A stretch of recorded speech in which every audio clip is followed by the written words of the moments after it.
اور یوں ان کے بندے پورے کر دیے جائیں. بعد میں دیکھا جائے گا کہ منصور علی شاہ اور منیب اختر وغیرہ کیا کرتے ہیں. دیکھ لیں گے سپریم کورٹ کے فیصلے کو آپ رون دیں, سپیکر کے خطوط کی روشنی میں آپ سیٹیں دے دیں.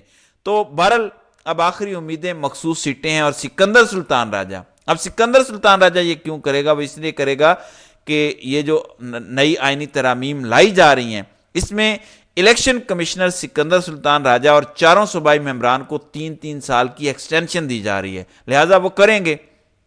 پہلے فارم 47 پر ایم این ایز بنائے, پھر ان سے ترامیم کروائیں, ایکسٹینشن لے لی, اور بدلے میں وہ تو ظاہر ہے وہ کچھ نہ کچھ تو کریں گے. یہ سارا مل جل کر ہی کام ہو رہا ہے, سب کے اس میں مفادات ہیں. اور کیوں الیکشن کمیشن پر نظریں ہیں؟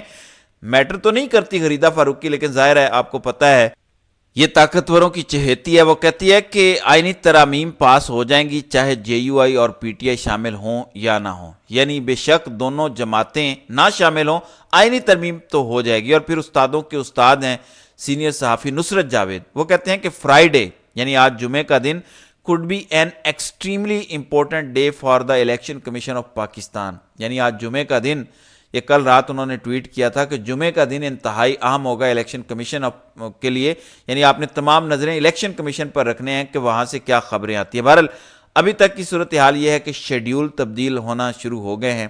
پیپلز پارٹی نے 2 بجے اپنی پارلیمانی پارٹی کا اجلاس بلا لیا ہے. دوسری طرف جو قومی اسمبلی کا اجلاس صبح 11 بجے بلایا گیا تھا, اس کا شیڈیول تبدیل کر کے شام 6 بجے کر دیا گیا ہے.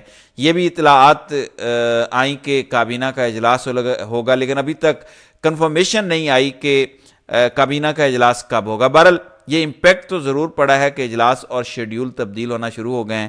لیکن رات کو جو خبر آپ کو دی تھی مبینہ طور پر, حاجی عبدالشکور جو کہ سینیٹر ہیں جے یو آئی کے, انہیں اٹھا لیا گیا. اب یہ بتایا گیا کہ مغوی سینیٹر کے بیٹے کو بھی اٹھا لیا گیا, یعنی بجائے اس کے کہ جو سبق سیکھنا تھا, وہ جو مولانا نے کہا تھا کہ صبح تک سیدھے ہو جائیں, صبح تک ٹھیک ہو جائیں, ورنہ پھر اچھا نہیں ہوگا, آپ بدماشی کریں گے تو ہم بھی یہاں موجود ہیں, ہمیں بھی بدماشی کرنی آتی ہے, ہم دیکھیں گے تم کیسے پارلیمنٹ چلا لیتے ہو. تو اب اگر ان کے بیٹے کو بھی اٹھا لیا گیا ہے یا مزید لوگوں کو اٹھایا جا رہا ہے, تو اس کا مطلب واضح ہے کہ مولانا فضل الرحمان کی دھمکی کو لفٹ نہیں کروائی گئی.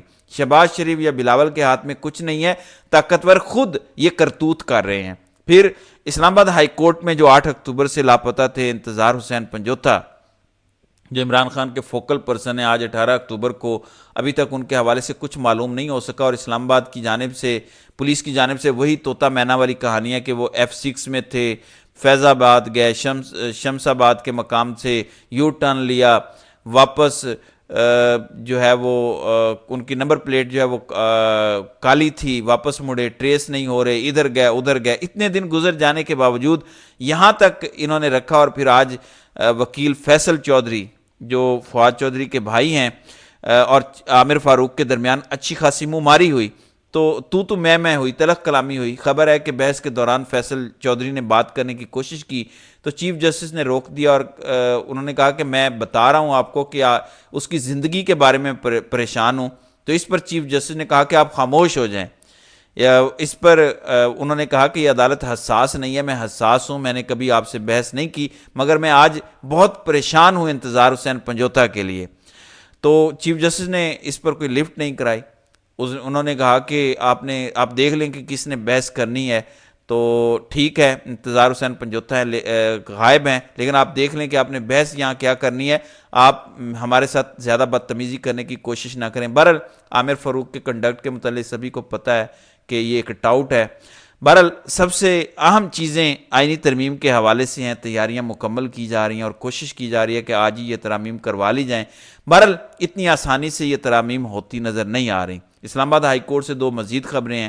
بشرا بی بی کی توشہ خانہ 2 کیس میں ضمانت کی درخواست اسلام آباد ہائی کورٹ میں 22 اکتوبر کو سماعت کے لیے مقرر ہے, اور یہ لمبے عرصے سے ضمانت نہیں ہو پا رہی تھی. پہلے نیب کورٹ, اس کے بعد FIA, اس کے بعد میاں گل حسن اورنگزیب, پھر انہیں ڈینگی ہو گیا اور اب 22 کو مقرر ہوئی ہے. پھر اسلام آباد ہائی کورٹ نے 190 ملین پاؤنڈ کیس میں عمران خان اور بشرا بی بی کی بریت کی درخواستیں 24 اکتوبر کو سماعت کے لیے مقرر کر دی ہیں. ڈویژنل بینچ جس میں جسٹس عامر فاروق اور میاں گل حسن ہوں گے 24 اکتوبر کو سماعت کرے گا, اور تب تک 190 ملین والے کیس میں حتمی فیصلہ سنانے سے عدالت نے روکا ہوا ہے. پھر احمد ولی بولے ہیں, انہوں نے خاموشی توڑی ہے, حالانکہ وہ آئینی ترامیم کے بڑے حمایتی ہیں. انہوں نے کہا کہ ہر سینیٹر کی بے عزتی ہے, اس پورے سسٹم کی بےزتی ہے۔ میں وارننگ دینا چاہتا ہوں کہ ہم پشتون، سندھی، بلوچ، پنجابی سب عزت دارانہ روایت رکھتے ہیں، عورتوں کے لیے ہم عزت رکھتے ہیں۔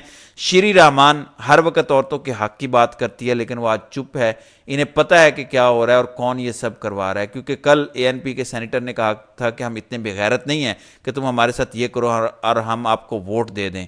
تو ایمل ولی خان جو اس ترمیم کے اندر کہتے ہیں کہ خیبر پختونخوا کو پختونخوا کرو، آئینی ترامیم، آئینی عدالت بناؤ، یہ مجبوری ہے، یہ بلاول کی طرح مجبوری کا رونا روتے ہیں۔ اب یہ بھی کہہ رہے ہیں کہ یہ ہمیں پتہ ہے کہ کون کروا رہا ہے اور کیوں کروا رہا ہے، لہٰذا یہ چیزیں روکی جائیں۔ پیپلز پارٹی جو چیمپئن بنتی ہے تو اب پیپلز پارٹی ان ساری چیزوں پر سٹینڈ لے۔ تو ناظرین کرام، آپ کی اس ویڈیو کے حوالے سے کیا رائے ہے؟ آپ اپنی رائے کا اظہار کامنٹ سیکشن میں ضرور کیجیے گا۔